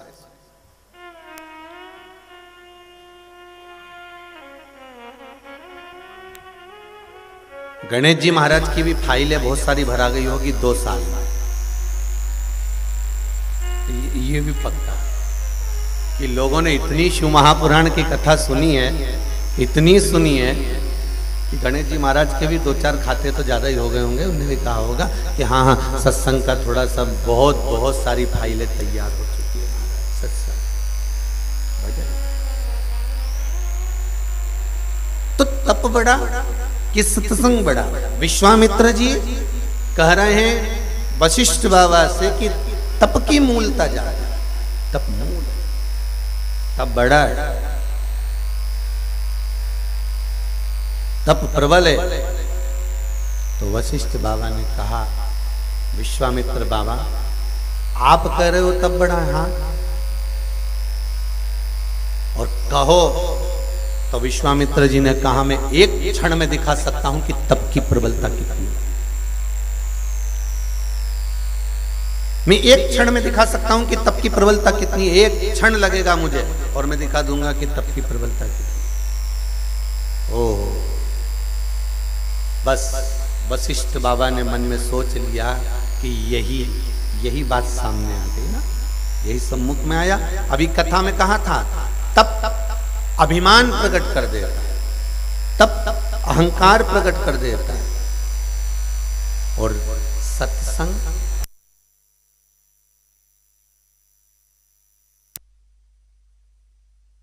सत्संग हमें बड़ों के आगे झुकना सिखा देता है। सत्संग हमें झूठ से दूर कर देता है, प्रपंच से, छल से, बेईमानी से, कपट से, ये सत्संग हमें दूर कर देता है। अभी भिलाई की कथा में कहा था एक बात, शायद नवेगांव में भी बोली होगी, कि किसी अंधे व्यक्ति को फूल के बगीचे में छोड़ दो तो वो फूल का बगीचा देख तो नहीं सकेगा, पर अपनी सुगंध से, नासिका से उसकी खुशबू तो ले सकता है, सुगंध तो ले सकता है। एक पत्थर को पानी में डाल दो, वो पानी में गलेगा तो नहीं, पर सूर्य की तपन से बचा तो रहेगा।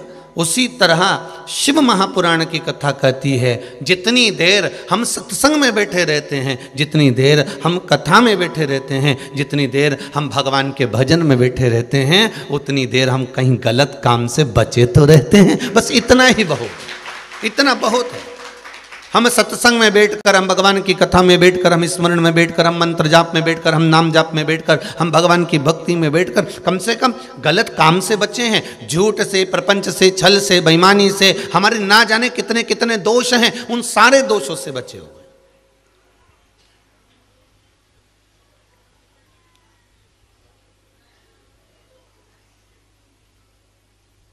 मेरे भोले के दरबार में सबका खाता है, किसी को कोड़ी कम नहीं देता, किसी को दमड़ी ज्यादा। कितना देना है, कितना लेना है, कितना समर्पित करना है, ये उसको मालूम है, ये उसको ज्ञात है।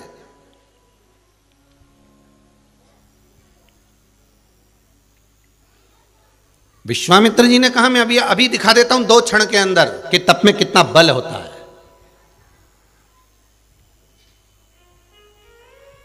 तप में कितना बल है मैं अभी 2 क्षण में दिखा दूंगा। ओ बाबा वशिष्ठ जी ने सोच लिया बस यही तप है।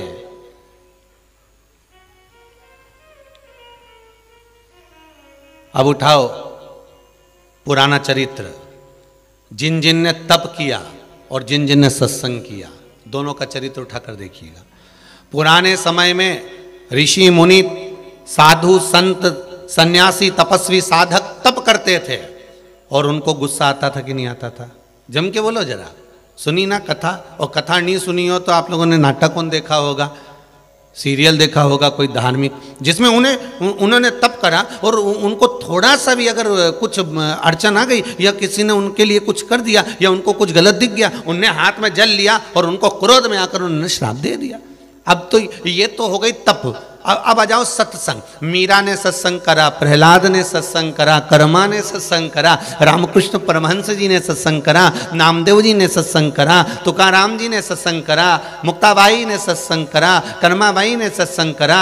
ये जितने सत्संग करने वाले, इनने कभी हाथ में जल लेकर किसी को श्राप दिया नहीं। कहीं किसी पुराण में कहीं तुमने कहीं पढ़ा हो, किसी किताब में पढ़ लिया हो कि नामदेव जी ने इनको श्राप दिया था, ना तुकाराम जी ने उनको श्राप दिया था, या मीराबाई ने इनको श्राप दिया, प्रहलाद ने किसी को श्राप दिया, ध्रुव जी ने किसी को श्राप दिया, मुक्ताबाई ने किसी को श्राप दिया, रामकृष्ण परमहंस जी ने किसी को श्राप दिया? नहीं। बल्कि इनके लिए जहर का प्याला भी सामने आकर खड़ा हो गया तो मीराबाई के मुख से ये नहीं निकला, और कहने वाले कह रहे हैं मीरा ये जहर है, और मीराबाई कह रही है अमृत है, क्योंकि भगवान ने इसको पा लिया है, अपने अधरों से छू लिया है, इस पात्र को भगवान ने अपने अधर से लगा लिया है, इसलिए ये अमृत है। अमृत, ये अमृत है महाराज। अब मीरा नामदेव जी महाराज की कुटिया में आग लगा दिया, नामदेव जी ने किसी को श्राप दिया? नहीं। संत तुकाराम जी की बार बार परीक्षा ली गई, संत तुकाराम जी ने किसी से कुछ कहा नहीं, और उल्टा समर्पित होते चले गए और उल्टा समर्पण करते चले गए।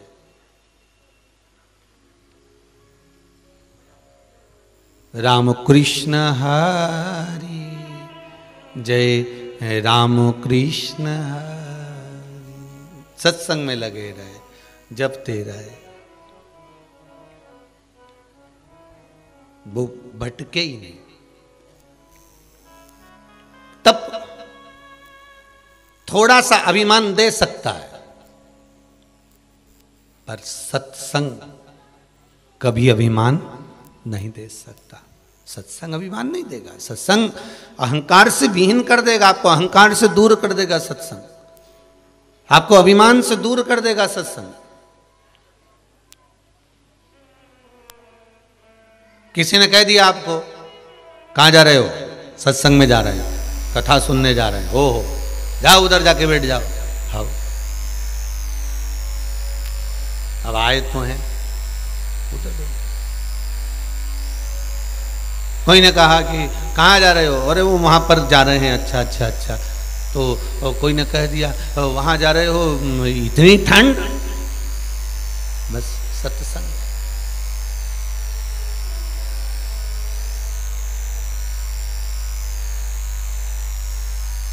महाराज, खानो नहीं भावे मने, पीनो नहीं भावे रे, दौड़ दौड़ मन सत्संग जावे रे। इमें तो भोले की दीवानी ऐसी हो गई रे,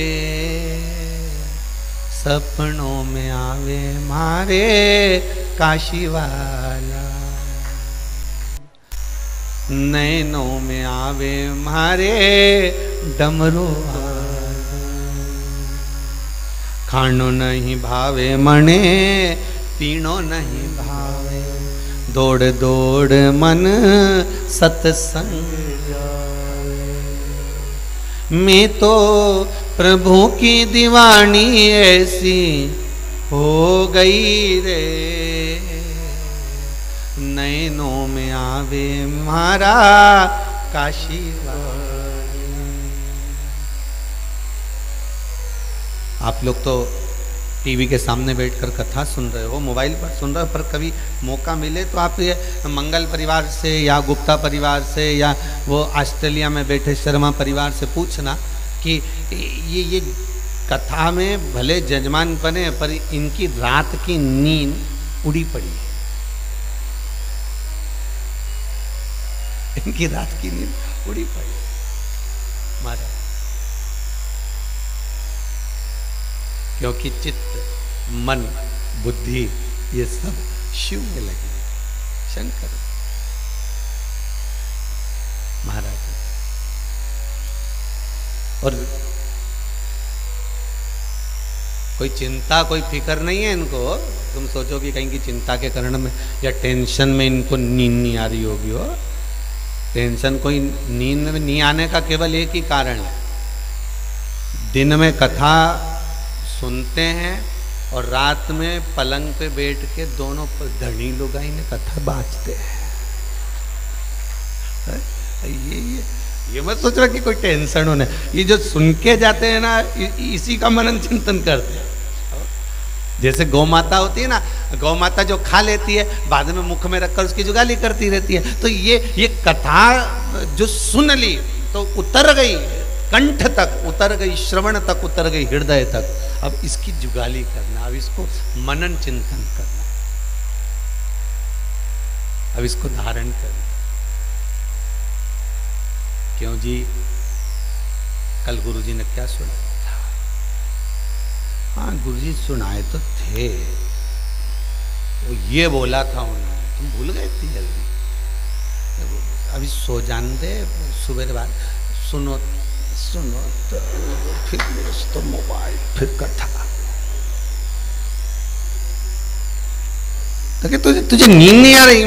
सपनों में आवे मारा डमरू वाला। और बच्ची कुची थी तो आधी रात के नींद अगर आधा घंटा 1 घंटा की आ गई तो नींद में चिल्लाई पड़ी हार हार मार। और पति बेचारा उठ के बैठ गया, शंकर जी तो कहीं के देवता वेवता तो नहीं आ गया? कि देवता तो नहीं आया पर सपना में आवे मारा काशी वाला। वो आ ध्यान में आ, बार बार आ।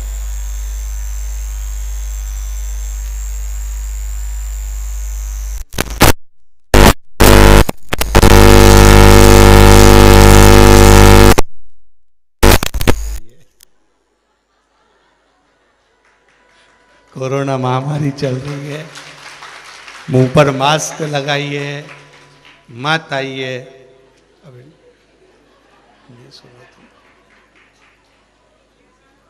शंकर जी सपनों में आवे मारा बोले बाबा। अब क्या क्यों?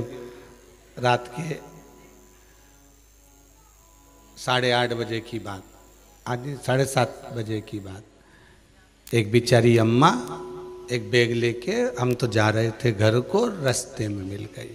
हमने कहा कहाँ जा रही हो? कथा सुनने जा रही हो। हमने कहा तो मालूम नहीं है? अब हमारा मुंह पूरा ढका हुआ था, वो पहचान ही नहीं ना ढका ढुका है। तो मालूम नहीं गुरुजी ने बोला है कि नहीं जाना है? हमारा सपना में शंकर जी आया था। तो क्या बोल गया? तू तो चली जा। अब मन करया कि गाड़ी का दरवाजा खोलू, का पाव पड़ लू, फिर चली जा। कहाँ जा रहा? हमारा सपना में शंकर जी आए। तो हमने आशीष से कहा शंकर जी आए, और बोला भी है कि तू जा। शंकर जी और कहीं नहीं बोले। अरे खानो नहीं भावे मने, पीनो नहीं भावे। शिव भक्ति तप में अभिमान आ सकता है, पर सत्संग में अभिमान नहीं आए। सत्संग झुकना सिखा देता, सत्संग नम्रता दे जाता, सत्संग समर्पण दे जाता है। महाराज कभी मीरा जो सत्संग करती थी, कर्मा जो सत्संग करती थी, नामदेव जी जो सत्संग करते थे, वो अभिमान नहीं आया उनके जीवन में। उन्होंने कभी किसी को श्राप नहीं दिया, उन्होंने कभी अपशब्द नहीं कहा, उन्होंने कभी ताना नहीं दिया, उन्होंने कभी आड़ा तड़ा नहीं बोला। सत्संग का प्रभाव था, कभी कुछ बोले। पर विश्वामित्र बाबा ने कहा, क्रोध आ गया। विश्वामित्र जी बोले कि तप बड़ा है। वशिष्ठ बाबा बोले सत्संग बड़ा है। तो सरोवर परमात्मा ने भी खोद कर रखे हैं 2 सरोवर। एक तप का, एक सत्संग का सरोवर।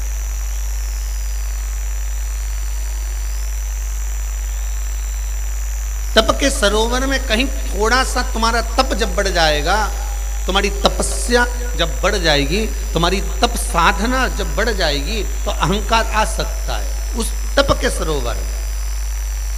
पर सत्संग के सरोवर में स्नान करने वाले को अभिमान नहीं।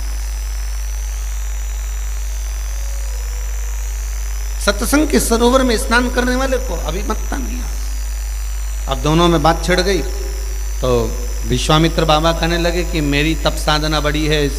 वशिष्ठ बाबा ने कहने लगे ठीक है चलो अपन चलते हैं। किससे पूछें कि तप बड़ा कि सत्संग बड़ा? पूछा किससे जाए तो कि चलो ब्रह्मा जी के पास चलते हैं। भगवान ब्रह्मदेव के पास गए। ब्रह्मा जी से पूछा ब्रह्मा जी आप बताओ तप बड़ा कि सत्संग बड़ा? ब्रह्मा जी बोले मैं मेरे काम में लगा हूं, तो भगवान विष्णु से पूछ लो। भगवान विष्णु के पास गए। नारायण आप बताओ तप बड़ा कि सत्संग बड़ा? भगवान विष्णु ने कहा मैं मेरे काम में लगा हूं, तुम एक काम करो शंकर जी के पास चले जाओ। शिव जी के पास गए। भोलेनाथ जी आप बताओ तप बड़ा कि सत्संग बड़ा? बैठकर किसी नदी के तट पर, पवित्र नदी के तट पर, कुंड के तट पर बैठकर, कहीं पर्वत पर, कहीं तीर्थ में जाकर एक तक रहकर मौन होकर कुछ नहीं खाना छोड़ देना, तप साधना। आप बताओ तप बड़ा कि सत्संग बड़ा? शंकर भगवान ने कहा देखो भाई मैं जरूरी काम से जा रहा हूं, ये काम शेषनाग जी को सौंपा है, तुम शेषनाग जी के पास जाओ। अब विश्वामित्र जी और वशिष्ठ जी शेषनाग भगवान के पास में गए और शेषनाग जी से जाकर पूछा आप बताओ कि तप बड़ा कि सत्संग बड़ा? शेषनाग जी बोले सिर पे इतना बड़ा बोझा पड़ा है, पृथ्वी मेरे सिर पे रखी है और तुम मुझसे कह रहे हो कि प्रवचन दो तप और सत्संग पर। एक काम करो पहले ये पृथ्वी अपने सिर पे रख लो, फिर मैं उत्तर दे दूंगा। इतने में विश्वामित्र जी बोले शेषनाग जी इतनी छोटी पृथ्वी कोई भी उठा ले, तुमको भार लग रहा है? शेषनाग जी बोले भार मार नहीं लग रहा है, उत्तर देना है और सिर पे इतनी बड़ी गगरी भर के रखी है, इतना बड़ा हंडा भर के रखा।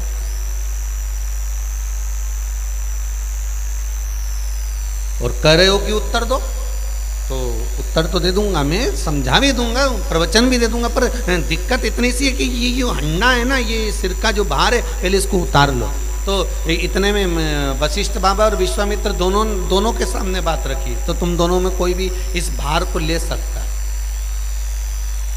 इतने में विश्वामित्र जी बोले वशिष्ठ जी ने सत्संग करा। क्या करा है?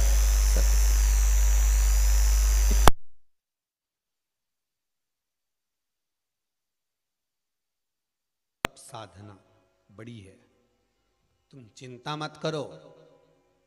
अपनी तप साधना के बल पर मैं इस पृथ्वी को उठा सकता हूं। ठीक है, उठा लो।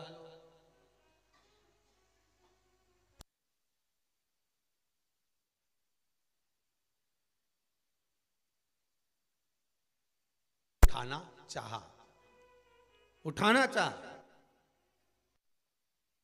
के लिए उन्होंने जैसे ही हाथ बढ़ाया और पृथ्वी को उठाने लगे, पर विश्वामित्र जी से वो पृथ्वी का बोझा नहीं उठा। विश्वामित्र बाबा नयन नीचे कर लिए। शेषनाग जी बोले वशिष्ठ बाबा अब इनसे तो बोझा नहीं उठा, आप कुछ कर लीजिए। वशिष्ठ बाबा ने कहा मैंने सत्संग में सुना है कि भजन में वो बल होता है, प्रवचन में वो बल होता है कि भगवान मिल जाता है। अगर मेरी भक्ति में बल होगा, प्रवचन में बल होगा, सत्संग में बल होगा तो ये जरूर उठेगी। और वशिष्ठ बाबा ने जैसे ही हाथ में लिया, पृथ्वी हाथ में आ गई और शेष नारायण भगवान ने कह दिया बस सत्संग का बल बड़ा है महाराज, सत्संग का बल बड़ा,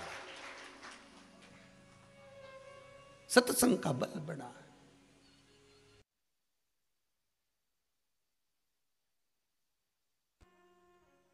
इस तप के बल पर पृथ्वी तुम नहीं उठा सकते। तप के बल पर यहां अगर कुछ मिल रहा है तो सत्संग के सरोवर में जब आप स्नान करोगे, सत्संग के सरोवर में जब डुबकी लगाओगे, सत्संग के सरोवर में जब प्रवेश करोगे तो कुछ ना कुछ मिल जाएगा, कुछ ना कुछ प्राप्त हो जाएगा।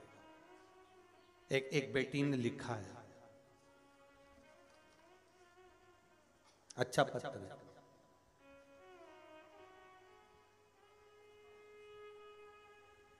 मेरा नाम आयुषी शर्मा है, मैं नरसुल्लागंज से हूं। मैं इस पत्र को लिख रही हूं, गुरुजी मेरे दादा की हार्ट सर्जरी हुई है, 8-10 साल हो गए थे, पर 1 महीने पहले उन्हें सीने में दर्द सा होने लगा। इस पत्र में उसने लिखा, सीने में दर्द सा होने लगा था तो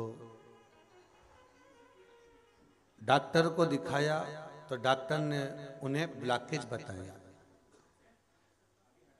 डॉक्टर ने उन्हें ब्लॉकेज बताया था। 7 दिन बाद ऑपरेशन का बोल दिया था। उसके बाद दादाजी कुंवरेश्वर धाम पर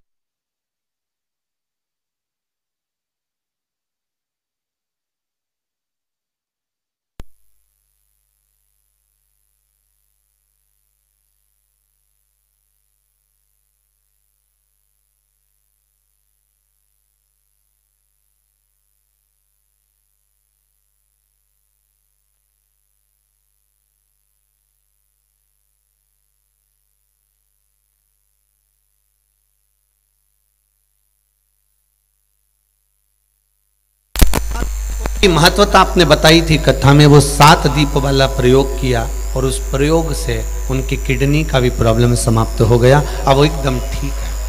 ये किसी ने लिखा है, आप इन लिखा हो, हर हर महादेव। भगवान शिव की कृपा, भगवान शंकर का। शंभु शरणे मांगू घड़ी रे घड़ी, दुख काटो दया करी ने दर्शन आपो, दया करी ने दर्शन आपो। भगवान शिव की कथा कह रही। तप और सत्संग दोनों में बहुत अंतर है। तप और सत्संग में बहुत अंतर है महाराज।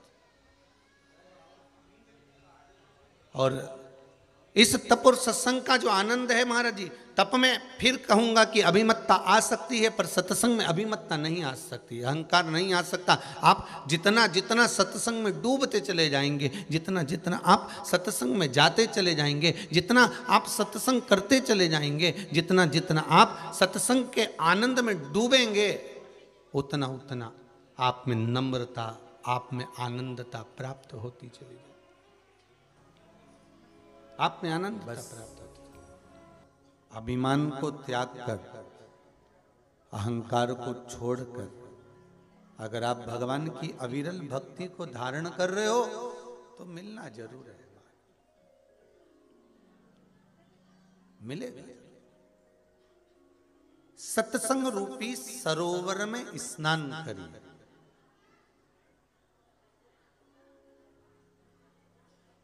फिर निवेदन कर दें, हम कभी नहीं कहेंगे आपसे कि आप नदी के घाट पर जाकर बैठ जाओ, कहीं तीर्थ में जाकर बैठ जाओ, और कहीं एकांत में जंगल में जाकर बैठ जाओ, और ये भी नहीं कहेंगे कि आप घर और परिवार छोड़ दो।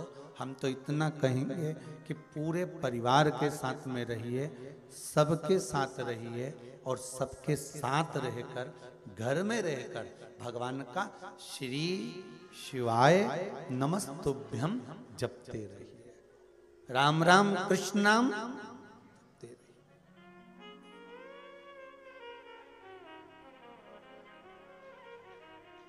नहीं छोड़ना अपने को घर। और कोई छूटे घर, छूटे गाड़ी में आधी पानी की बोतल नहीं छूटे तो तुम घर की बात करो दादा, कोई छूटे। और गाड़ी में आधी पानी की बोतल भी रह जाए नहीं हूं मैं, एक चुल्लू पानी भी रह जाए इतना ही तो ही नहीं छूटे, वो भी बैग में धर के लिए आई। और बैग में पहले से तो इतना वजन, और ऊपर से वो पानी की जो बोतल ली थी 10 रुपया की 12 रुपए की, उसका अलग वजन, तुक नहीं रिया। अच्छा छोरा कह रहा है बोतल फेंक तो और खरीद लेंगे हम।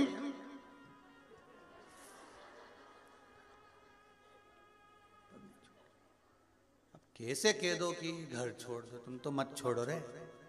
जितना टीवी के सामने बैठ के कथा सुन रहे हो ना, जितना मोबाइल पर सुन रहे हो, नहीं छोड़ना अपने को बिल्कुल। अपन रिसेप्शन में जाएं तो एक स्टाइल नहीं छोड़े, भले नहीं खाएं पर चक्के तो। और कहीं का तुमसे कह दे कि तुम घर छोड़ दो तो कोई छूटे, फालतू की बात है ये तो। हाँ, भगवान ने अगर ललाट पर लिखकर भेजा है कि तुझे ये सब कुछ छोड़ देना है, तो फिर तो तुम्हें छोड़ने की जरूरत नहीं पड़ेगी, संसार खुद अपने आप तुम्हें छोड़ देगा, फिर तुम भगवान के हो। किसने कहा था जगत गुरु शंकराचार्य जी को? कौन बोला था कि आप घर छोड़ दो, कि परिवार छोड़ दो, कि कुटुंब छोड़ दो, कि नाते रिश्ते छोड़ दो? कोई नहीं बोला, कोई नहीं बोला उनको कि आप छोड़ दीजिए, पर अपने आप छूटते गया, सब छूटता गया।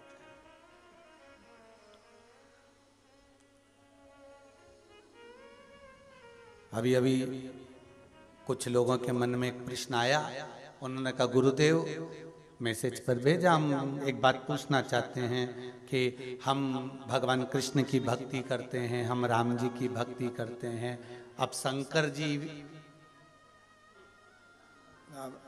शिव जी की, अब क्या करें आप बताओ। तो हमने कहा हम ये कभी नहीं कहते कि आप राम की भक्ति ना करिए, हम ये कभी नहीं कहते कि आप शिव की भक्ति करिए या कृष्ण की, हम तो ये कहेंगे जिससे तुम्हारी लगन लगे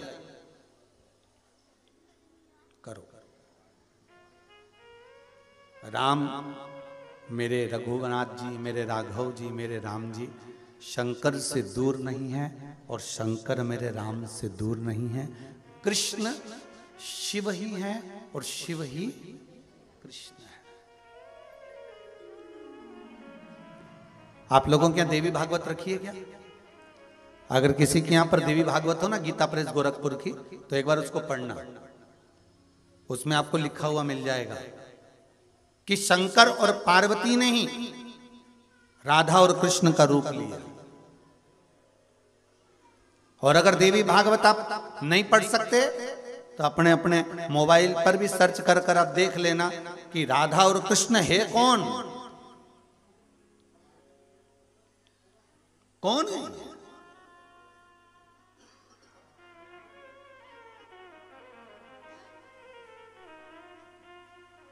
तो आपको ज्ञात हो जाएगा देवी भागवत के प्रसंगों में कि ये कोई दूसरे नहीं,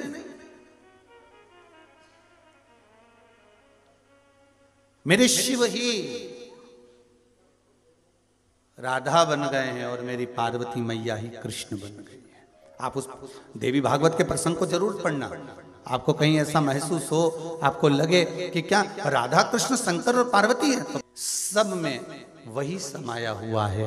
हम केवल अपनी दृष्टि के भेद में, शक्कर की बोरी में शक्कर एक बोरी भरी है, उसी को मैदे में मिला के खुरमा बना लो, क्या बोलते हैं उसको, शक्कर पारे, उसी को बेसन में सेक के लड्डू बना लो, उसी की तुम चक्की बना लो, उसी की तुम नुक्ती बना लो, उसी का तुम गुजिया बना लो, उसी को मावे में मिलाओ तो तुम लड्डू पेड़ा बना लो, और उसी की चाशनी में डुबो दो गुलाब जामुन बना लो। अब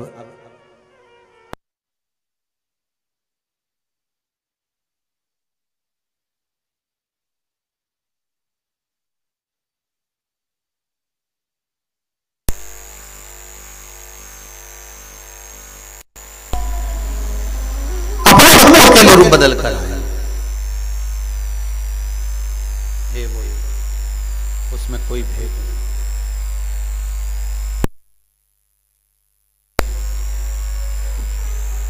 महाराज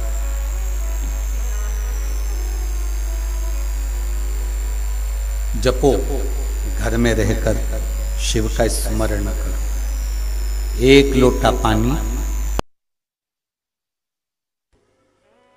जितने कदम चलकर हम शंकर के मंदिर तक, शिवालय तक पहुंचते हैं, भगवान शंकर के शिवलिंग तक, शिवालय तक पहुंचते हैं, जैसे गंगा का जल लेकर नीलकंठ तक जाते हैं, गंगा का जल लेकर वेदनाथ जी तक जाते हैं, गंगा का जल लेकर काशी विश्वनाथ तक जाते हैं, छिपरा का जल लेकर महाकाल तक जाते हैं, नर्मदा का जल लेकर ओमकार तक जाते हैं, वैसा ही पुण्य अपने घर से एक जल का पात्र लेकर जब शिव जी को चढ़ाते हैं तो वह पुण्य हमारे खाते में लिखाते चले जाता है। वो पुण्य हमारे खाते में, और वो पुण्य कोई साधारण नहीं। महाराज लिखने वाले कौन है तुम्हारे पुण्य को? अभी वर्णन किया। कौन लिखते हैं? गणेश जी महाराज। कितना तुमने भजन करा, कितना तुमने दान करा, कितना तुमने स्मरण करा, कितना तुमने भगवत नाम का सत्संग किया, तुम्हारे सत्संग के पुण्य को अगर कोई लिखेगा तो श्री गणेश जी महाराज लिखेंगे। तुम्हारे कितना कितना देर बैठकर तुमने सत्संग करा है। हाँ, माला पकड़ के बैठे रहे और जपते रहे, माला तो फेरते रहे, अब ध्यान लगाया था 4 भुजानाथ में, लगा रिया 2 भुजानाथ में।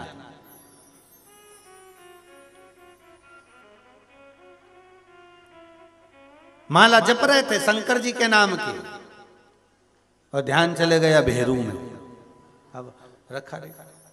तो ये केवल माला फेरने से भगवान नहीं मिल सकता। भगवान को प्राप्त करने का सबसे सुंदर तरीका है कि मन से भगवान को जोड़ लीजिए। वो एक भजन की एक लाइन आप लोग गाते हो ना,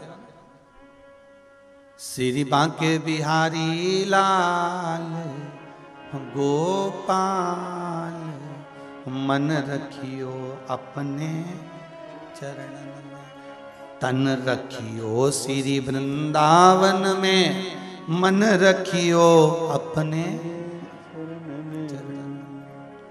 इस मन को परमात्मा को, मन परमात्मा।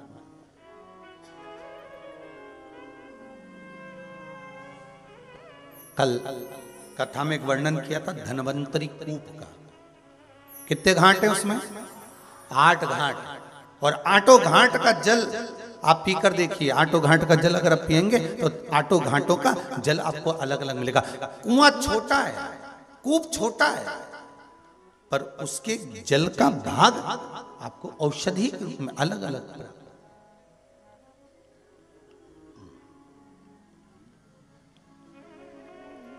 मत्स्य पुराण में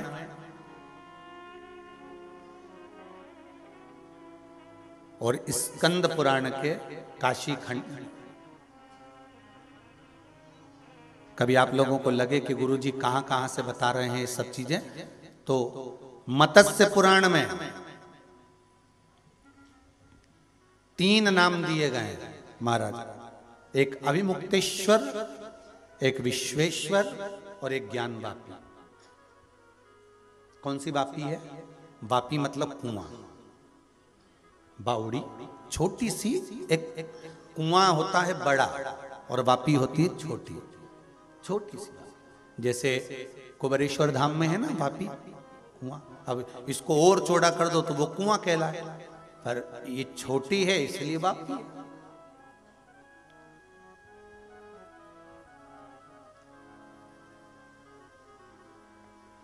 महाराज मत्स्य पुराण में 3 चीजें वर्णन करी गई। एक अभिमुक्तेश्वर, विश्वेश्वर और ज्ञान वापी का वर्णन। और अगर मत्स्य पुराण आप क्या नहीं हो तो स्कंद पुराण का काशी खंड पढ़िएगा। उसमें भी इन तीनों चीजों का वर्णन करा गया। भगवान शंकर के 2 नाम और तीसरा है ज्ञानवापी का वर्णन। और ज्ञानवापी का वर्णन अगर पढ़ना है तो स्कंद पुराण में काशी खंड में ज्ञानवापी की महत्वता का स्मरण करिए। सबसे ज्यादा अगर धन्यवाद दूंगा तो आदरणीय प्रधानमंत्री जी मोदी जी को दूंगा। ये ज्ञानवापी हमारे पास से ओझल हो गई थी। अब आप सब जानते ही हैं कि कहां चली गई थी। ये ज्ञानवापी हमारे यहां से ओझल हो गई थी। जब हम काशी विश्वनाथ का दर्शन करने जाते थे, भगवान शिव का जब दर्शन करने जाते थे, काशी विश्वनाथ का स्मरण करने जाते थे, दर्शन करने जाते थे, तो ये ज्ञानवापी हमको नहीं प्राप्त होती थी। ये ज्ञानवापी हमको दर्शन नहीं होते थे। पर ये जो काशी का जो विस्तार हुआ है, उस विस्तार में बहुत बहुत धन्यवाद देता हूं कि वो ज्ञानवापी वापिस हमारे विश्वनाथ को प्राप्त हो गई, उसका दर्शन होने लगा, वापिस प्राप्त हो गई। ज्ञानवापी का दर्शन हमें होता ही नहीं था। जो हमारे स्कंद पुराण में 3 चीजें लिखी है, विश्वेश्वर, ज्ञानवापी और अभिमुक्तेश्वर, इनका जो व्याख्यान वर्णन हमारे स्कंद पुराण में काशी खंड में करा गया है, उस काशी खंड में हमें अभिमुक्तेश्वर का दर्शन होता था, काशी विश्वनाथ का, विश्वेश्वर का दर्शन होता था। पर ज्ञानवापी हमसे दूर हो गई थी, हमारे पास नहीं आई थी। पर बहुत बहुत धन्यवाद दूंगा पीएम जी को।